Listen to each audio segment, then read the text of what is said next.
Hello Idle Hero fans, welcome to this video where we're going to be talking about one of the OGs on my lineup, and that is Iceblink. This guy is seriously carrying me through this server, and he's really solid, and I just really wanted to talk about him, sort of why he's good and what he's really done for me.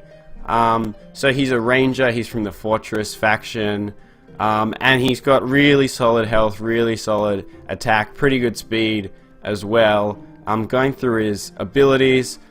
His main active, 120% attack damage to all enemies and 25% chance to freeze them for 2 rounds. So that's really massive, because 25% chance against all enemies is you're usually going to be freezing 1 to 2 people, just completely taking them out for 2 rounds. And that combined with his 4th passive, where he deals extra damage against frozen foes, can really stack up, particularly if you've got another sort of like freezing hero on your team, which I don't, unfortunately, because we have more like a going for a rainbow aura thing. But that alone, just taking people out and doing a ton of damage, is so useful. And when I'm watching my games, I'm like just waiting for this to come up, because the RNG on this will often sort of swing games.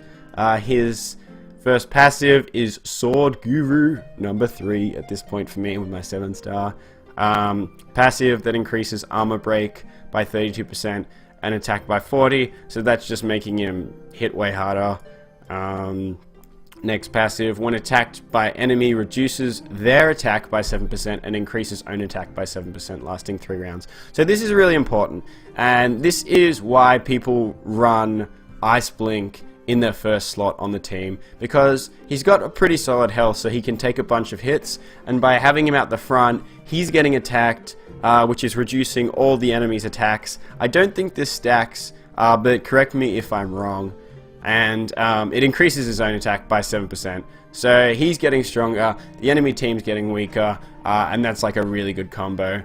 And he's sort of tanky enough to survive for a bit, and of course that last one, where he is dealing extra damage against frozen foes, which works really well if you've got other guys on your team that can help him out. So we'll jump into just like a bit of gameplay, so we can sort of see why I think he's so great and how he carries my team. I usually put him in the first slot, because I have got him leveled up more than anyone else on my team. We'll just put those guys in, and you really see that, like, so he is getting hit and he's going to be debuffing the enemy team, and let's see what he can do. He's going to go pretty early alongside Demon Hunter, and he didn't even need to freeze them. He just completely annihilated those guys. So that was the end of the stage for me, actually. So we're on to the Chrome Mine. Let's see what he can do here.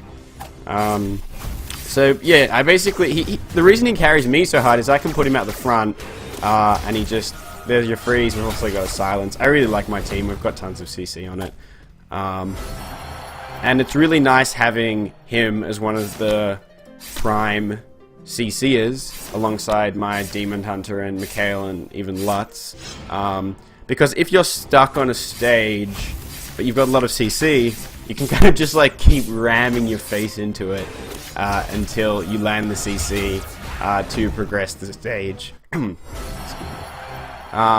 So I find him really useful, and he's by far my favorite hero on my squad. Another good thing about him, just to add, is he's actually pretty easy to level up. Like, to get him to 6-star is a bit annoying because you need another copy of him, but I got him to 7-star straight away, because there's just so many Fortress heroes out there, and they're just really easy to get, pretty easy to level up, and it's worth digging in the profit tree for Fortress heroes, because there's a ton of really good ones. There's like this guy, there's Flame Strike, there's, who else is there? Mickey's pretty good as well. Monoguard's okay, I guess. Ormus is solid. So it's like, it's one of the profit tree gates that is really worth going into. So you're going to be sort of hitting up that profit tree gate, getting a lot of 5-star Fortress heroes, which makes him even easier to level up. So if you can pick him up pretty early on, you'll just be really set for the game. And also the final thing that really caps him off is when he goes from 5-star to 6-star, he gets a moustache. Here, through to here, and that's clearly what makes him so OP. But thanks for watching this, guys. That's sort of my rundown of Iceblink, and I just think he's dope, and he carries me so much. And I hope you guys get him, and you can enjoy him as much as I do. But yeah, thanks for watching, guys. Hit a like if you like this video. Let me know if you want me to sort of talk about any other heroes coming up. And that's about it. Cheers, guys.